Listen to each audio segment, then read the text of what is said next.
I'm going to talk about clay minerals as antibacterial agents, mechanisms, and applications. So this is really this whole workshop. Thanks for conveners to organize this.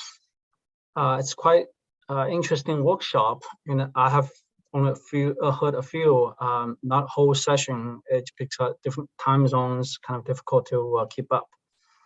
So let me just introduce what are clays and clay minerals. And by now, I hope everyone actually knows. And clay minerals are almost, clay is a concept of size. And then clay minerals are specifically, referred to fine-grained phyllosilicates, layer silicates. So clay minerals, the ones we are talking about today, I'm talking about today. And so they are very common in the environment, like soil. So if we take some of these material and then put under electron microscope, this is what they look like. From top-down view, just from side view, they look like almost like a book, multiple sheets. That's because internal structure they have layered structure here in different ways, and we have kaolinite, mica, smectite. They have different stacking layers. So clay minerals are used in a lot of our daily life. From ceramics, for example, this is like for traditional Chinese medicine, actually, this is a kind of typical part we use for cook medicine. And then we use a lot of clays for pets, like tidy cats. Basically, this is almost like an animal's diaper, right? And then we use clays for a lot of environmental applications for waste disposal, like nuclear waste. Because clays are not permeable, and so if we have some clay layers at the bottom and on the sides, then the wastewater does not go anywhere. And then today I'm talking about healthy clay, the clays that are used for actually medicine. So some of these clays are edible, right? So when people have some diarrhea and they just eat these clays, because they can basically absorb water and absorb a lot of toxins and bacteria pathogens.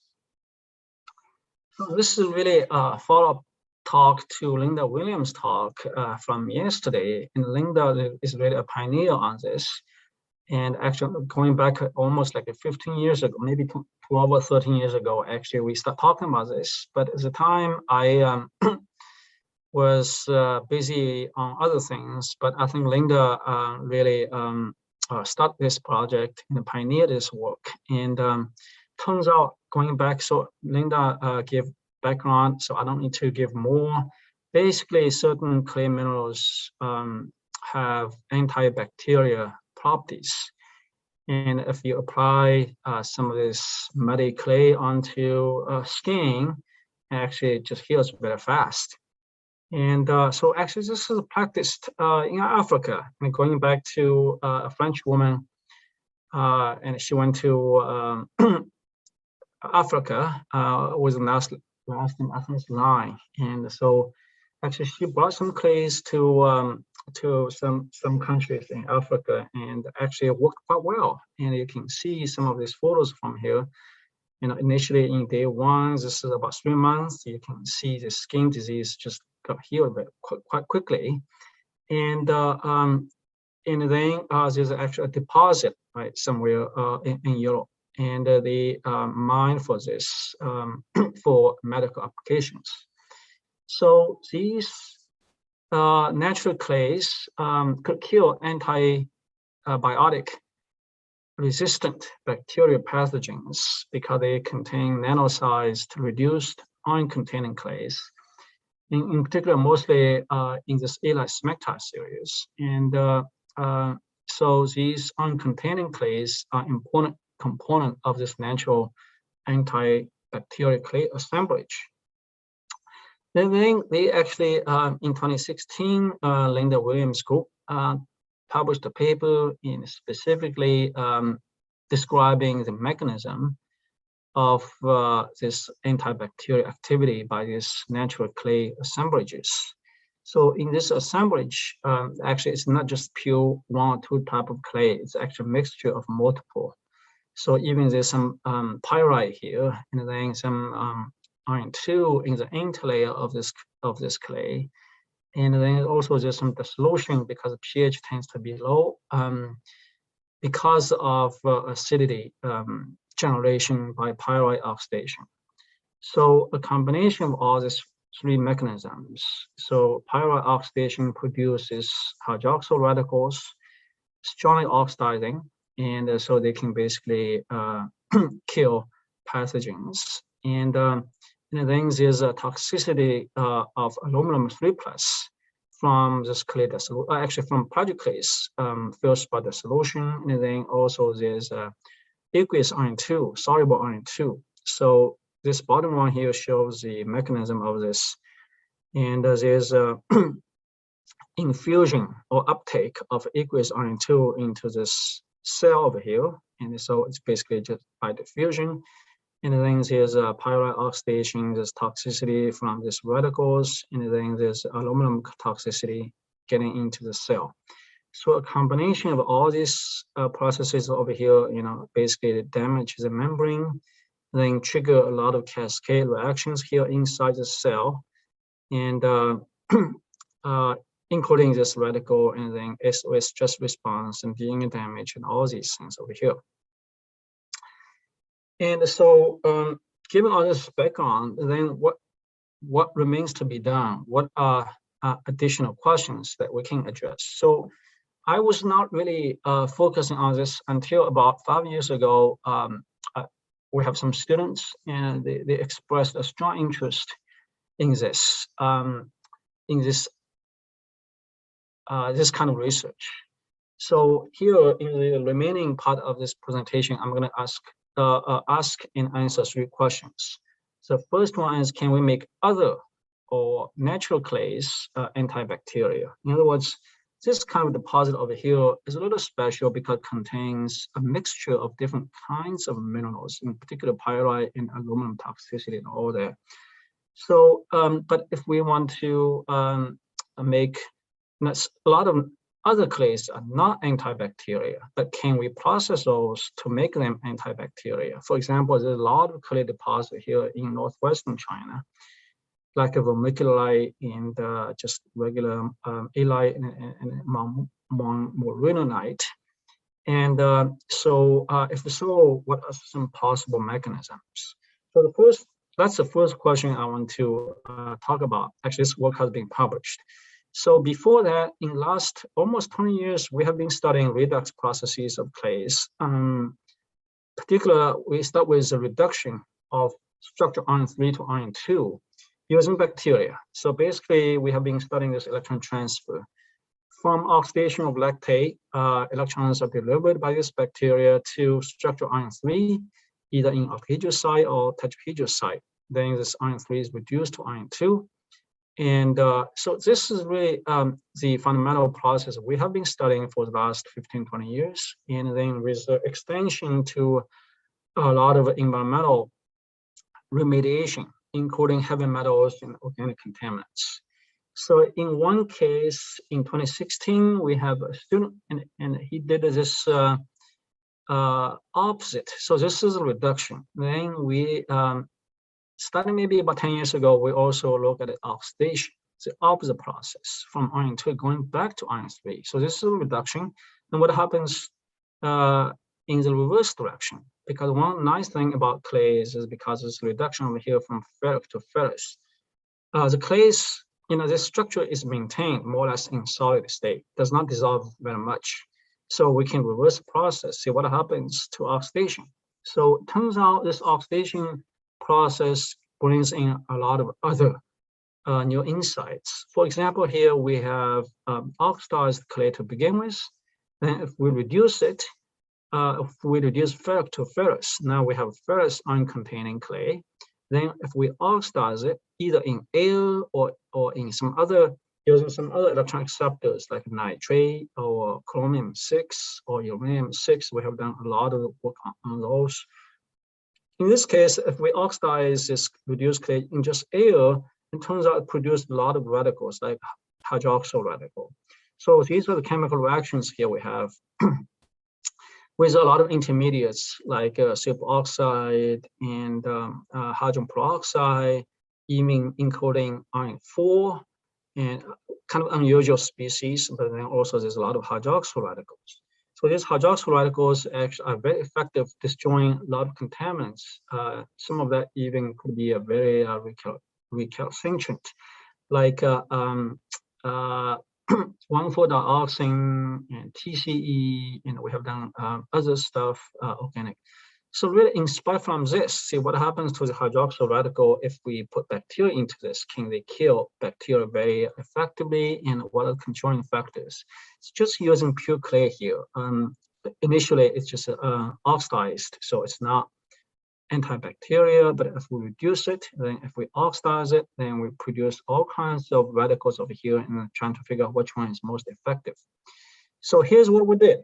So if we have a control group, it just oxidized clay, then if we use just petri dish, and they all survived. There's no antibacterial activity at all. But if we reduce that clay, this is a nontronite, our old friend we have been studying for a long time, for almost 2 decades. But in this context, we are talking about antibacterial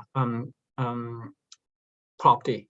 So if we reduce ferric to ferrous, and then we have reduced clay, and then if we oxidize it, and then all we did is just on this petri dish, if we put a thin film, very thin film of clay, and then you do the same kind of thing here, add E. coli to it, and then expose to air for same amount of time like the control group, and they all got killed. So there's no growth overnight, and there's nothing here in these petri dishes.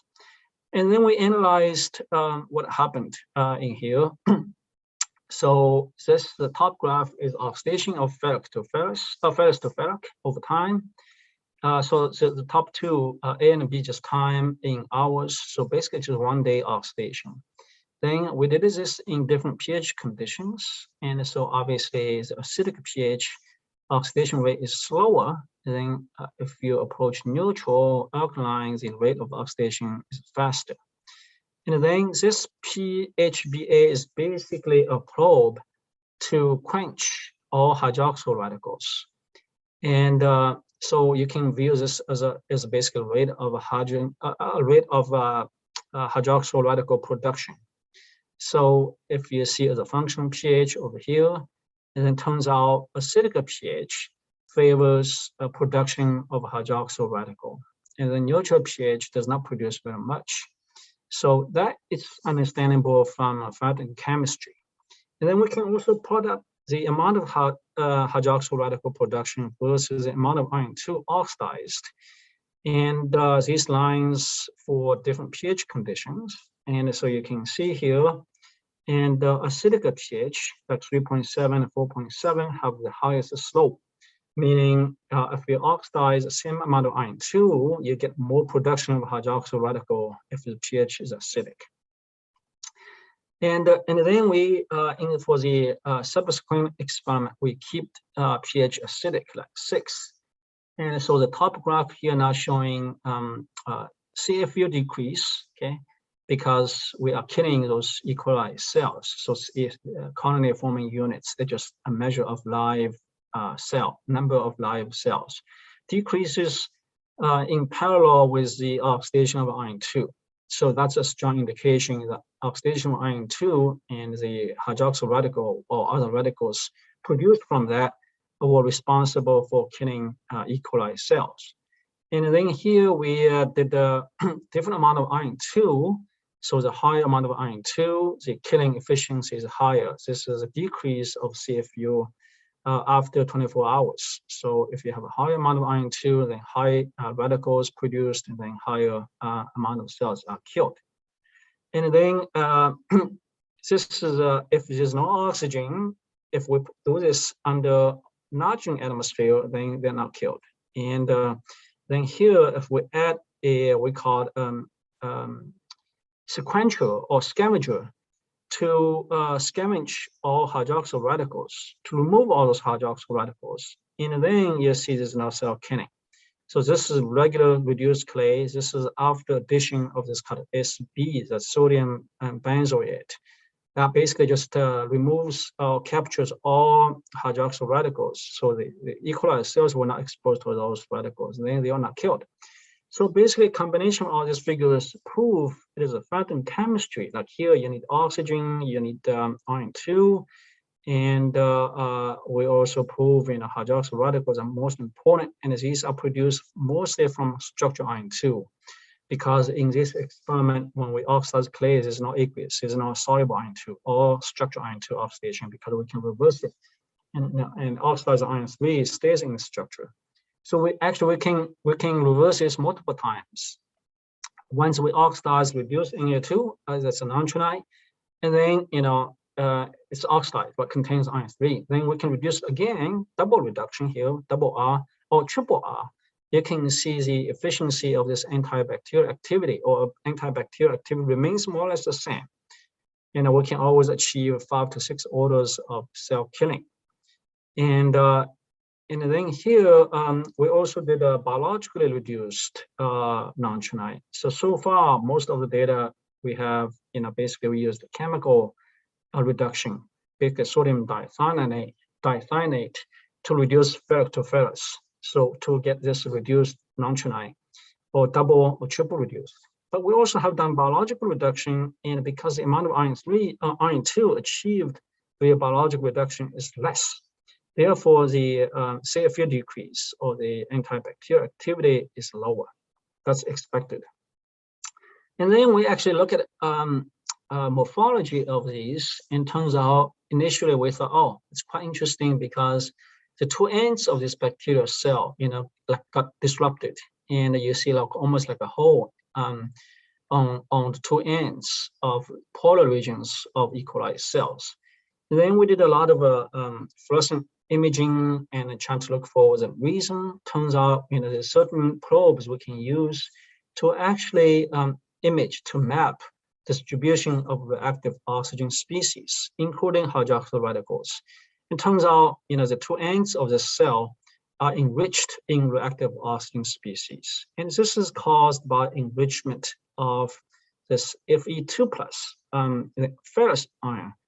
And for some reason, even though the clay is more or less in solid state when we do the oxidation reduction reaction, but a small fraction is dissolved. That dissolved fraction enters this cell preferentially from two ends. It turns out two ends are enriched in a particular protein called a lipoprotein. That protein is most susceptible to hydroxyl radical attack. That's why cells die starting from the two ends. Like this one here, you can clearly see two ends are falling off, but the intermediate, the middle portion remain intact. And so then we propose this model here. Initially, there's oxidation of structural iron 2 to iron 3 to produce these radicals, and these radicals attack cell membrane. So this is a microbial cell, and this is a zoom in of this small portion here on the polar or the one end, because this is where the action takes place. And then these radicals preferentially attack this particular protein called cardiolipin. Cardiolipin is basically a special type of protein that's very susceptible to a hydroxyl radical attack. And then once membrane is damaged, then we have a very small amount of soluble iron 2 that diffuses into the cell, and then cause a whole bunch of cascade reactions over here, including this iron sulfur cluster. And this dissociates and then release additional Fe2, iron 2, then that reacts with the hydrogen peroxide that's produced by microbial respiration to produce additional hydroxyl radicals inside. So this whole cascade reaction at the end, the cell is killed. And then the second step is we want to ask, can we increase the efficiency of this antibacterial activity? Because if we want to use this for skin treatment, we don't want to use a thick layer of clay. And so because we know microbes and clays are both negatively charged, And then the lifetime of hydroxyl radical is only in nanoseconds. So they don't really have a high probability of encounter. So efficiency of this process is not very high. So the second thing is we modify the clay surface from negative to positive. So now we have positive charged clay, then the cell surface is still negatively charged. And then basically there's electrostatic attraction. So as soon as we produce radicals on the surface, these bacteria are just waiting to be killed. And in this case, if you look at this electron microscope image, and this one here we call cardiolipin integrated In-situ or nontronite, because cardiolipin is a polymer. When this cardiolipin goes into the interlayer, then reverse the charge to be positive. So now, if that happens, now the membrane damage is actually around the entire cell envelope. In contrast to this just regular reduced In-situ, remember we talked about two ends are preferentially attacked because of the location of cardiolipin. And then we can do the nanosims analysis. In this case, the aqueous In-situ goes and it covers the entire cell, rather than like this one here, just regular reduced nontronite, and In-situ is only in the polar region because preferential damage on the two ends. So basically that's the story of the second, but I want to quickly go over the data. And so here we integrate this cardiolipin, this polymer here into the interlayer, and then charge is reversed. And then we did a lot of petri dish. You can clearly see here between the regular reduced In-situ nontronite and charge reversed nontronite, the efficiency of killing is much higher. And we did the same kind of thing over here and compared between these two, and always the charge reversed nontronite is much more effective. For example, over here, we compare these two clays side by side at pH 6 with whatever clay concentration we used, I forget. So for regular reduced nontronite, the cell got killed by about 5 orders of magnitude decrease. But with charge reversed one here, it's entirely eliminated. So then the conclusion is that we can just use very little charge reversed In-situ to achieve the same purpose as regular one, where you have to use a lot of clays. And we can do a live dead imaging. Obviously, with charge reversed one here, more survived. So the green ones here show the live or intact microbial cells, in this case against the E. coli. And then with regular, actually this is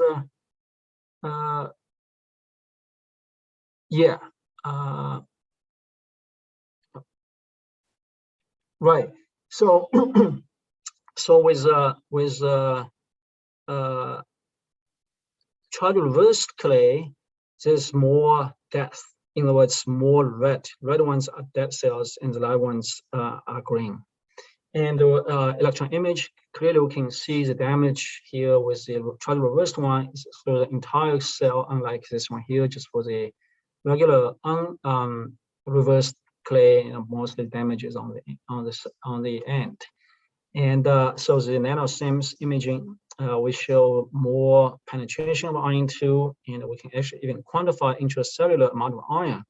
And between these two clays, so this is a regular reversed, regular reduced nontronite with some amount of iron-2, mostly on the on the end.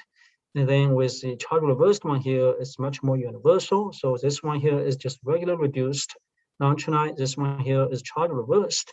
So you can see the concentration of iron inside cell. And these guys are much more uniform and much more iron inside the cell. We can actually measure over time the accumulation of reactive oxygen species to go along with this kind of a macro imaging to understand the mechanism.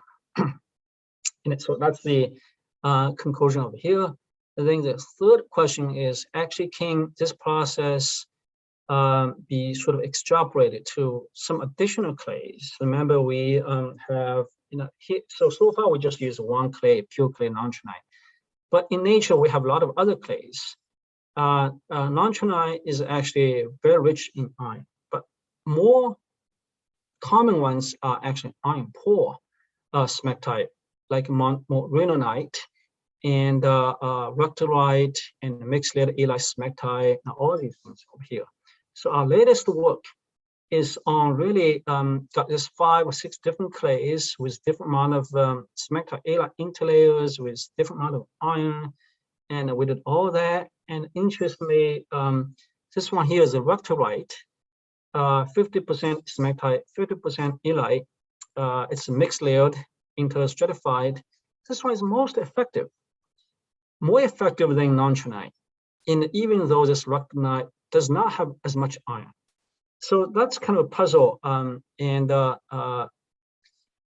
we actually compared, and always under all sorts of conditions, this rectorite is most effective, despite the fact that the amount of hydroxyl radical produced is similar between rectorite, nontronite, and montronite. So why is that? Similar amount of hydroxyl radical, but different, very different antibacterial activity. And then we look at some additional oxidants. In this case, is actually a very unusual species of iron. We call iron 4, Fe4. And it turns out this rectorite produced about 3 to 4 times more iron 4 than nontronite and montronite. So, and then we basically, with additional experimentation, we determine it is iron 4 that's most responsible for its killing highest antibacterial activity. Now, how is this iron 4 produced? Turns out it's produced from aqueous iron 2. So under specific condition, if we oxidize a lot of aqueous iron 2 under pH 6 in the presence of this clay, and if the condition is right, you can actually accumulate quite a bit of iron 4. And that has a pH of 1.2 volts. In contrast to about 2.7 volts for hydroxyl radical, but 1.2 volts is still enough, high enough to kill these microbial cells. So at the end, in addition to hydroxyl radicals and some other things we proposed previously, our latest work show actually, in addition to this iron 4, that's very important to cause cell damage and kill pathogens. And so in addition to E. coli as a model, we have tested gram-positive ones. We have tested some even fungi. We have tested even under more like skin relevant conditions, considering some additional anions and cantines, and some even organics. So because of time limit, I will not go into there. And a lot of those data are not published yet. So they will be coming in print, hopefully, in the near future. So I think I have 2 minutes remaining, maybe. Any questions? If there's no questions, that's a big thanks to Professor Dong for his informative talk to enable us to a deeper understanding on the mechanism and application of claminos as antibacterial agents.